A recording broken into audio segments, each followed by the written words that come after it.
نشكرن مكران فتحو نتجنق النبره وزوطئو نيسوس كمنيو زمسلو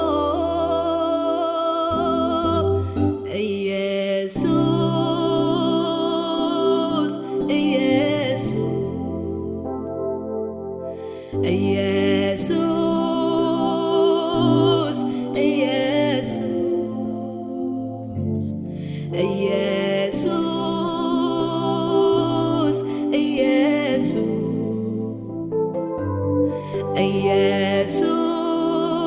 يسوس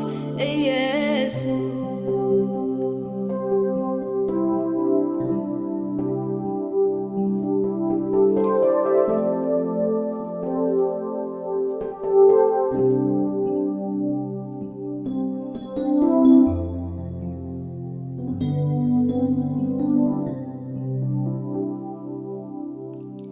بنكهو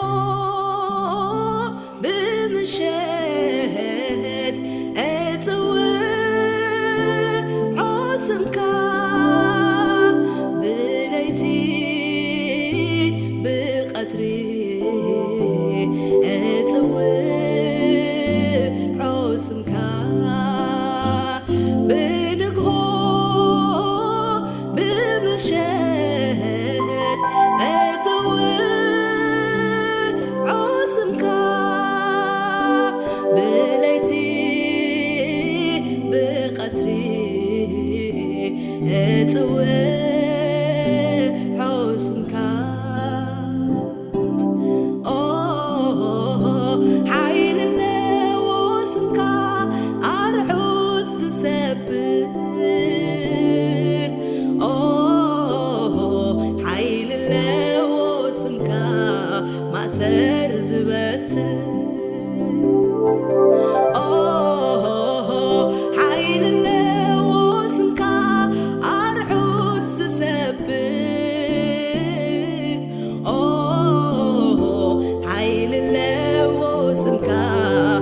ታሪኽ ዝልውጥ ነቲ ዝረአኒ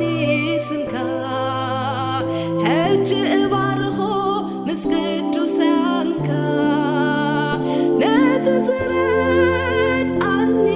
ስምካ ሕጂ እባርኾ ኣብ ጉባኤኻ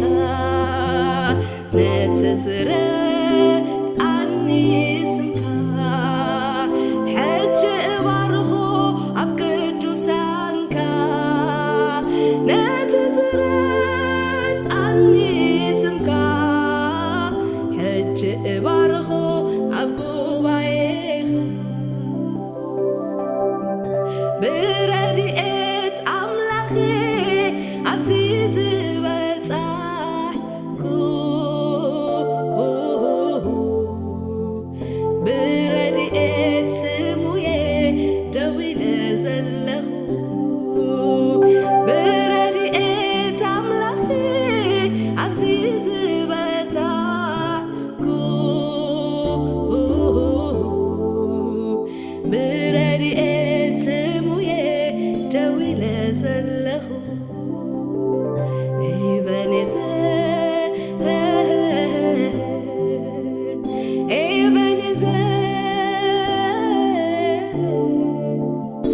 እግዚአብሔር ክሳብ ዝረዲካኒ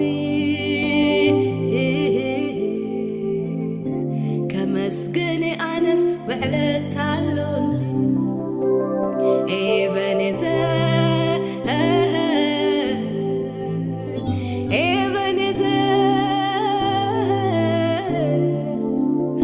እግዚአብሔር ክሳብ ዝረዲካኒ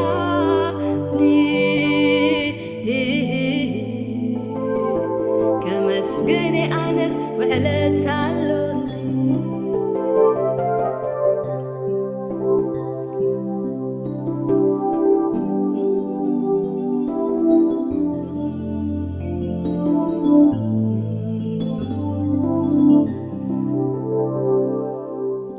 ምስጋና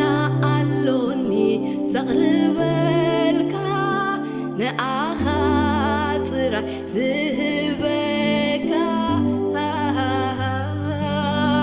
በዚሑን እንድዩ ትውዕለትካ በታ ዓቕመይ ግን ኣኽብረካ እዝክሮ ኣለኹ ረድኤትካ ክጸበኒ ኸሎውን ሓገዝካ ኣፈይ እኸፍት ብምስጋና መሊሰ ኣኽብረካ እዝክሮ ኣለኹ ረድኤትካ ክጸበኒ ኸሎውን ሓገዝካ በዚሑን እንድዩ ትውዕለትካ መሊሰ ኣኽብረካ ብምስጋና ብምስጋና ብምስጋና ብምስጋና ኣፈይ እኸፍትወ ብምስጋና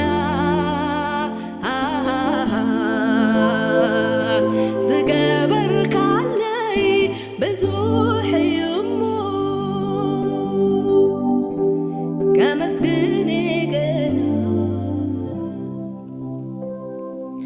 ብምስጋና ብምስጋና ብምስጋና ብምስጋና ኣፈይ እኸፍትወ ብምስጋና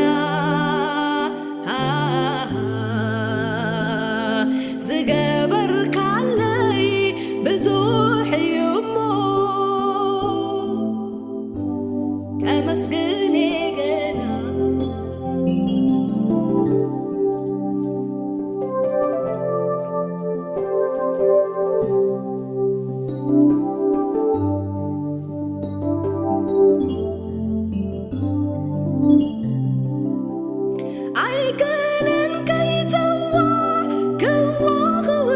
ክዋኽውሕል ህይወተይ ለዊጥዎ እዩ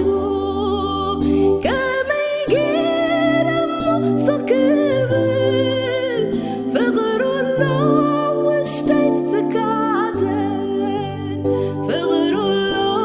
ውሽጠይ ዝካተት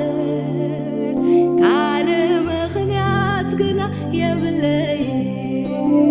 ፍቕሩ